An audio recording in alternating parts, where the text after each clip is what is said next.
Welcome to சாப்பிட வாங்க. இது வந்துட்டு என்னோட அண்ணன் பையன் அஸ்வின். ஹாய் சொல்லு. ஹாய். நாங்கள் இன்றைக்கி வீட்டில் மீன் பொலிச்சது பண்ணணும். ரொம்ப டேஸ்டியாக இருந்துச்சு. இது வந்துட்டு கேரளா கன்னியாகுமரியில் ரொம்ப ஃபேமஸான ஒரு டிஷ். இந்த டிஷ் வந்துட்டு நாம் மீனை வாழை இலையில் வச்சு வேக வைப்போம். மீனை வாழை இலையில் வச்சு வேக வைக்கும்போது அதோட எசன்ஸ் எல்லாமே சேர்ந்துட்டு ரொம்ப டேஸ்டியாக ரொம்ப சூப்பராக இருக்கும். இது செய்கிறதும் ரொம்ப ஈஸி தான். வீடியோ ஸ்கிப் பண்ணாமல் கடைசி வரைக்கும் பாருங்கள். தொடர்ந்து நம்மளோட வீடியோஸ் பார்க்கணுன்னா நம்மளோட சேனல் சப்ஸ்கிரைப் பண்ணுங்கள். அதுக்கு பக்கத்தில் இருக்கிற பெல் ஐக்கான் கிளிக் பண்ணுங்கள்.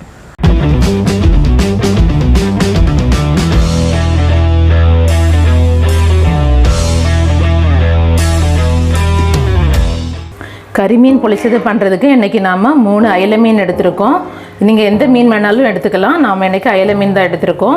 அயலை மீனை இங்கே தலை சேர்ந்து இருக்கிற மாதிரியும் கட் பண்ணி எடுத்துக்கலாம். எனக்கு தலை வேண்டாம், அதனால் நான் இந்த மாதிரி கட் பண்ணி எடுத்துக்கிட்டேன்.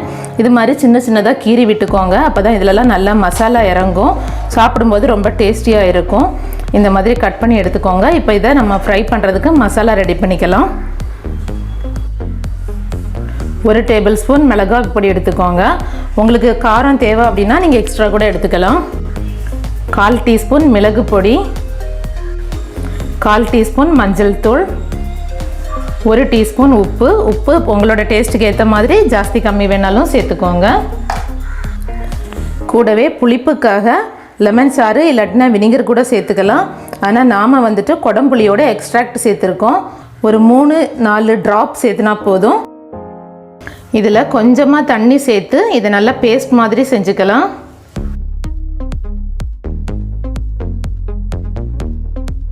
இது மாதிரி நல்லா மிக்ஸ் பண்ணிக்கோங்க.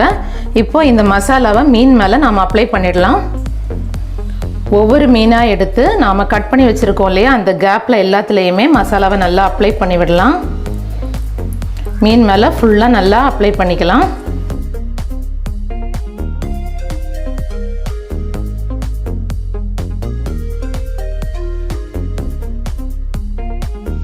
இது மாதிரி நல்லா ஃபுல்லாகவே நம்ம அப்ளை பண்ணிடலாம். எல்லா மீன்லேயும் இது மாதிரி நல்லா மசாலாவை அப்ளை பண்ணிக்கோங்க. இது மாதிரி ஃபுல்லாக மசாலா அப்ளை பண்ணிவிடுங்க. ஒரு 20லேருந்து 30 நிமிஷம் இது நல்லா ஊறட்டும். அதுக்கப்புறமா நம்ம இதை ஃப்ரை பண்ணலாம். ஸ்டவ்வில் ஒரு பேன் வச்சுட்டு ஒரு 3 டேபிள் ஸ்பூன் அளவுக்கு தேங்காய் எண்ணெய் ஊற்றிக்கோங்க. தேங்காய் எண்ணெயில் செஞ்சால் தான் அதோட டேஸ்ட் ரொம்ப நல்லாயிருக்கும். அதனால் தேங்காய் எண்ணெயே எடுத்துக்கோங்க. எண்ணெய் சூடானதும் அதில் ஒவ்வொரு ஃபிஷ்ஷாக எடுத்து வச்சிடலாம். எல்லா ஃபிஷ்ஷையும் ஒரே டைமில் கூட வச்சிடலாம். உங்களுக்கு நிறையா இருந்துச்சுன்னா கொஞ்சமாக பண்ணிக்கோங்க.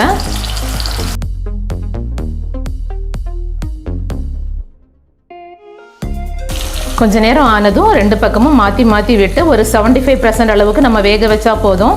மீன் ரொம்ப வெந்துருச்சு அப்படின்னா மசாலா அதில் இறங்காது. நம்ம வாழை இலையில் வச்சு வேக வைப்போம் திரும்ப. அப்போது அதோட மசாலா இறங்கணும் அப்படின்னா ஒரு 75% மட்டும் வெந்தால் போதும்.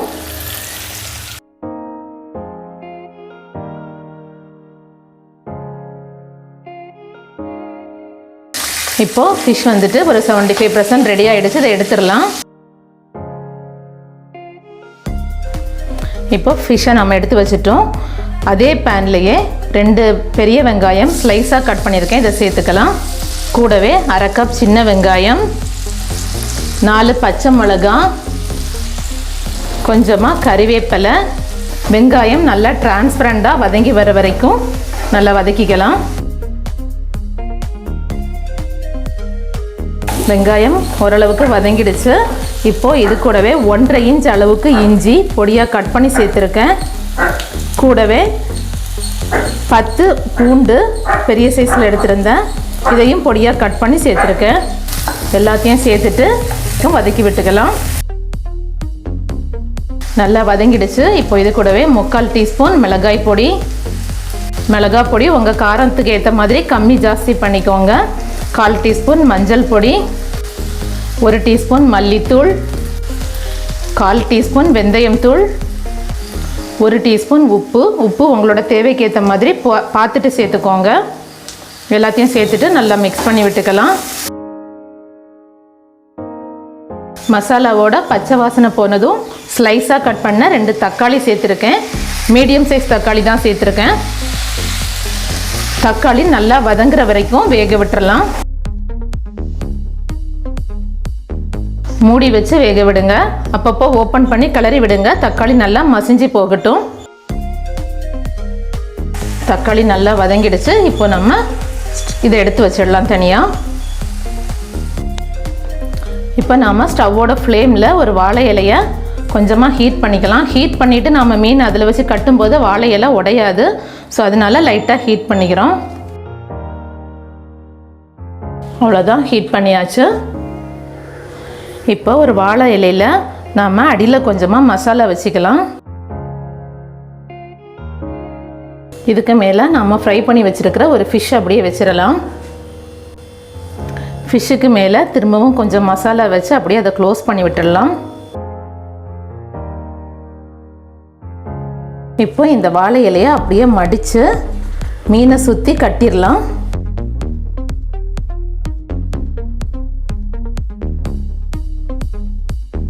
அந்த வாழையோட நார் இருக்கும், அதை வச்சு நம்ம அப்படியே கட்டி போட்டுடலாம். இது மாதிரி கட்டிடலாம் வாழை இலையில் வச்சு. அவ்வளோதான். இது மாதிரியே எல்லா மீனையும் நம்ம கட்டி எடுத்துடலாம். நீங்கள் ஒரே இலையில் வச்சு எல்லா மீனையும் கட்டுறதுனாலும் கட்டிக்கலாம். இப்படி ஒவ்வொரு ஃபிஷ்ஷாக தனித்தனியாக கட்டுறதுனாலும் கட்டிக்கலாம். உங்களுக்கு எப்படி விருப்பமோ அது மாதிரி நீங்கள் செஞ்சுக்கலாம். இது மாதிரியே எல்லாத்தையும் வாழை இலையில் வச்சு நல்லா கட்டிக்கோங்க. இப்போ நாம் ஸ்டவ்வில் ஒரு தோசை தவா வச்சுட்டு அதுக்கு மேலே ஒரு வாழை இலை வச்சுக்கலாம். இது மாதிரி அதுக்கு மேலே நாம் கட்டி வச்சுருக்கிற ஃபிஷ்ஷை தூக்கி வச்சிடலாம். அதுக்கு மேலே நாம் ஒரு வெயிட் தூக்கி வச்சிடலாம். வெயிட் வச்சோம் அப்படின்னா நல்லா அமுங்கி நல்லா எல்லா பக்கமும் நல்லா ஈக்குவலாக வேகும். அதுக்காக தான் நம்ம இந்த மாதிரி வெயிட் வச்சுருக்கோம். கொஞ்சமாக வேகட்டும். அதுக்கப்புறமா நம்ம 2 பக்கம் திருப்பி விட்டு வேக வச்சுக்கலாம். இப்போ இதை நாம் திருப்பி விட்டுக்கலாம்.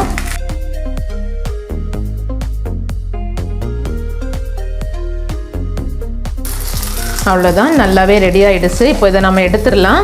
ஆயில் எதுவுமே நம்ம தவாவில் ஊற்றலை. நம்ம வெங்காயம் வதக்கும்போது நம்ம ஊற்றின எண்ணெய் அதுதான். எண்ணெய், வெங்காயம், தக்காளியோட ஈரம் அதுதான் நமக்கு வெளியே வந்திருக்கு. அவ்வளோதான், இதை எடுத்துடலாம்.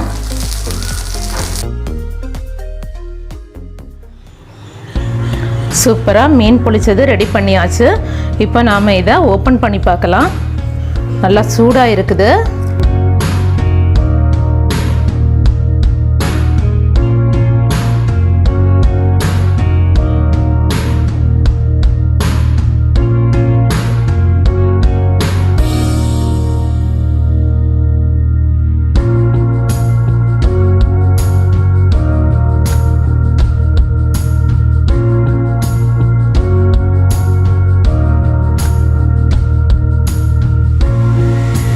அஸ்வின், மீன் பொளிச்சது எப்படி இருந்துச்சு? சூப்பராக இருந்துச்சு.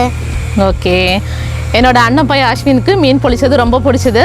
நீங்களும் இது மாதிரி வீட்டில் ட்ரை பண்ணி பாருங்கள். எப்படி இருக்குன்னு கமெண்டில் சொல்லுங்கள். இந்த வீடியோ பிடிச்சிருந்தால் லைக் பண்ணுங்கள், உங்கள் ஃப்ரெண்ட்ஸ்க்கு ஷேர் பண்ணுங்கள். டேஸ்டியாக சாப்பிடுங்க, ஹெல்த்தியாக இருங்க. Thank you so much.